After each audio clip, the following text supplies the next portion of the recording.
Kedar sir, वहिनीले solid बोलले बघा. भाऊ लय भारी वाटलं मला. खरं तर ना, आज ऑफिसमध्ये सकाळपासून जे वातावरण होतं का नाही, ते बघून मला लय टेन्शन आलतं बघा.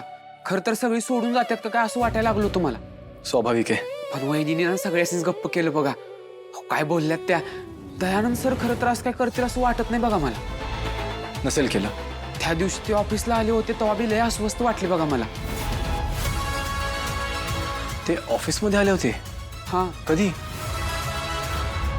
मी जे काही सांगेन त्याच्यावरती विश्वास बसेल तुझा. हो, फक्त नेमकं त्या दिवशी काय घडलं होतं हे सगळं मला सांगा.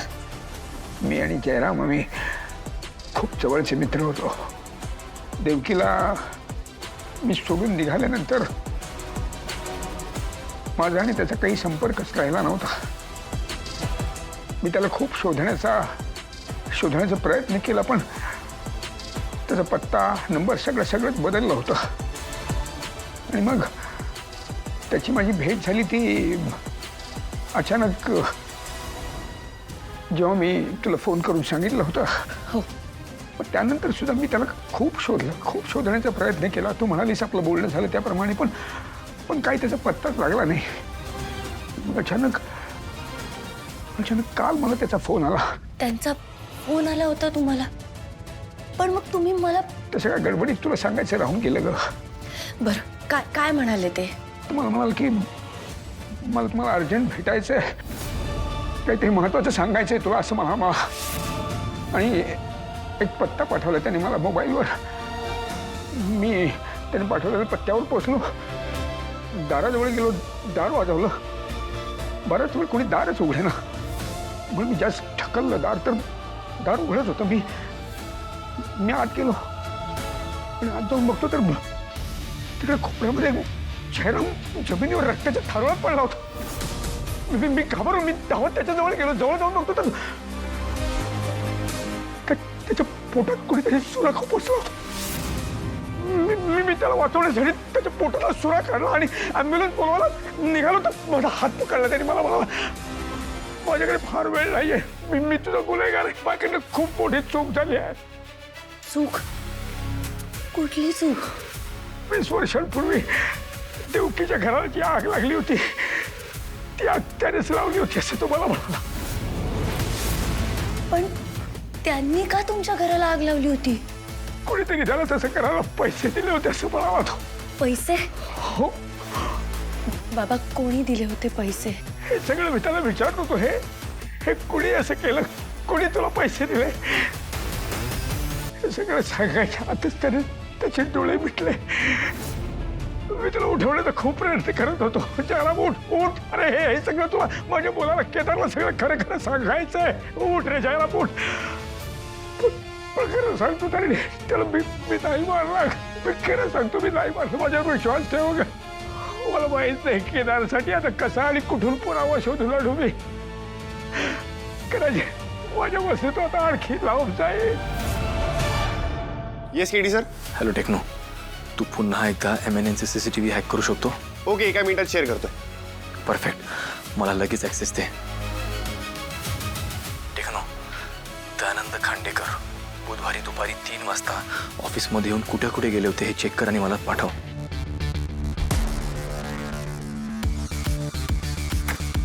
केडी सर तुम्हाला शेअर केलंय.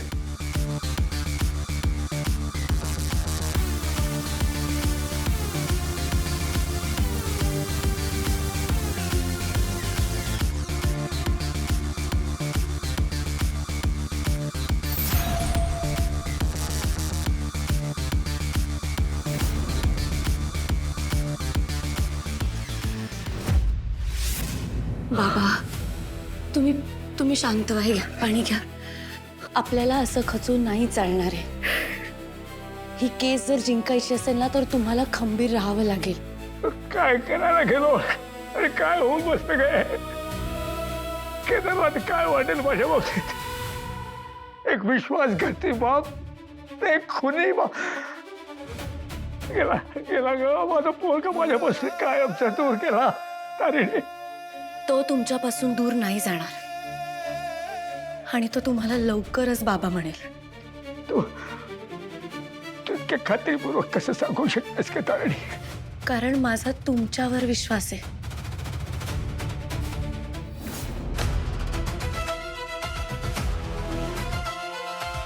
म्हणजे इथे हा माणूस नक्कीच JPC मेडिकल स्कॅमच्या VHS शोधायचा प्रयत्न करत होता. माझी गट फिलिंग एकदम करेक्ट होती.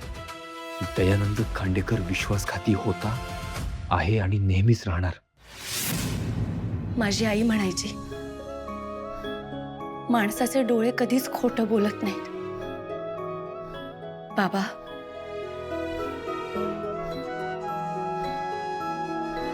केदारचा विश्वास जिंकायला मी तुमची मदत करेन. आणि मी तुम्हाला वचन देते, काहीही झालं तरी मी तुम्हाला निर्दोष सिद्ध करेन.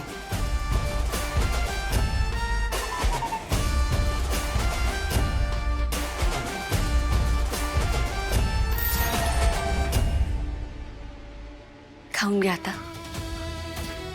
घ्या.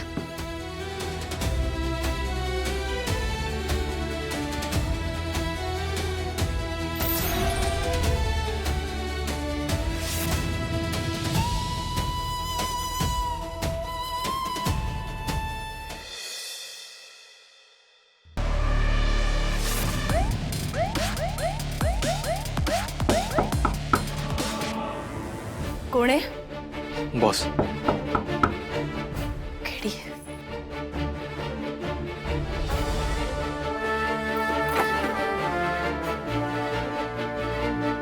बरं झालं तू आलास, कारण काही दिवसातच आता बाबांची पहिली ट्रायल असणार आहे. आपल्याकडे वेळ खूप कमी आहे, म्हणून मी कामाला सुरुवात केली होती. हे बघ केदार, बाबांना त्या जयरामचा फोन आला आणि जयरामने त्यांना भेटायला बोलवलं. बाबा त्यांना भेटायला गेले सुद्धा, पण तिथे गेल्यानंतर त्यांच्या पोटात ऑलरेडी सुरा खुपसलेला होता. म्हणजे जयराम ऑलरेडी जखमी अवस्थेत होते. त्यांना त्रास होऊ नये किंवा त्यांना वाचवण्यासाठी म्हणून दयानंद खांडेकरांनी त्यांच्या पोटातला तो सुरा काढायचा प्रयत्न केला. नेमकी त्याच वेळेला मी तिथे गेले. म्हणजेच जयरामला कोणीतरी दुसऱ्याच व्यक्तीने मारलं होतं. म्हणजे त्या माणसाला हे माहिती होतं की जयरामला आपल्यापर्यंत कुठली तरी इन्फॉर्मेशन पोहोचवायची आहे आणि ती इन्फॉर्मेशन दयानंद खांडेकरांपर्यंत किंवा आपल्यापर्यंत पोहोचू नये म्हणून त्यांनी जयरामला आधीच मारून टाकलं. आणि हे सगळं तुला कोणी सांगितलं? बाबांनी. आणि तू विश्वास ठेवला? का ठेवू नये मी विश्वास? कारण तो त्या लायकीचा नाही आहे. आणि हे कोणाचं मत आहे? केदारचं की ऑफिसर केडीचं? भावनेच्या भरात येऊन एकतर्फी विचार करणं आपलं काम नाहीये. सगळ्या बाजूनी विचार करणं हे आपलं काम आहे. आणि गट फिलिंगवर अंदाज बांधणं आपलं काम नाहीये. पण जर दयानंद खांडेकर खरं बोलत असतील तर? हाच तर प्रॉब्लेम आहे ना, तो माणूस कधी खरं बोलतच नाही. असं का वाटतंय तुला? हे बघ, सांगण्यासारखं ना माझ्याकडे खूप काही आहे. पण आता तू हा व्हिडिओ बघ, तुझा पण विश्वास बसणार नाही.